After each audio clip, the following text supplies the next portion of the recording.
Start. এর আগে আমরা লিকুইড গ্যাস চার্জ করছি, আজকে আমরা ভ্যাপার গ্যাস চার্জ সম্পর্কে জানবো কীভাবে ভ্যাপার গ্যাস চার্জ করতে হয়। তো স্পাইস মিটারের সঙ্গে লাইনটা সংযোগ দিয়ে দিলাম সিলিন্ডারের। এর আগে আমরা দেখছি যে কীভাবে মিটারের সঙ্গে হোস পাইপ সংযোগ দিব, তো তাই এটা আমি আগেই সংযোগ করে রাখছি। তো এখানে হচ্ছে সংযোগ দেওয়ার পরে আমি রেগুলেটর লুজ দিয়ে গ্যাস দিয়ে দিলাম। এখন আমাকে পার্জিং করতে হবে, একটু পার্জিং করে নিলাম। পার্জিং হয়ে গেছে, এরপর আমি হচ্ছে গ্যাস ছেড়ে দেব। যখন গ্যাস ছেড়ে দেব তখন আমি হচ্ছে সংযোগটা দিব না। তো এখানে একটা শব্দ করবে, নির্দিষ্ট সময় এই শব্দটা বন্ধ হয়ে যাবে।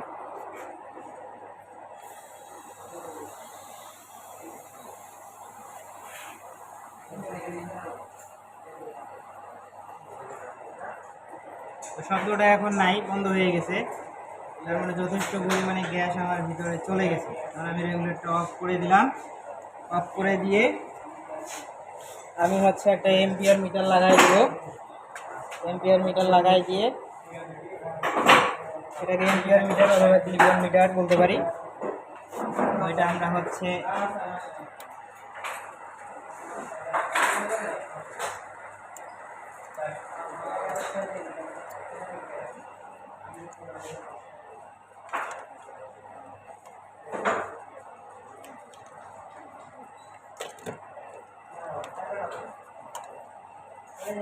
লাগাই দিলাম, আমি সুইচ দিয়ে দেবো।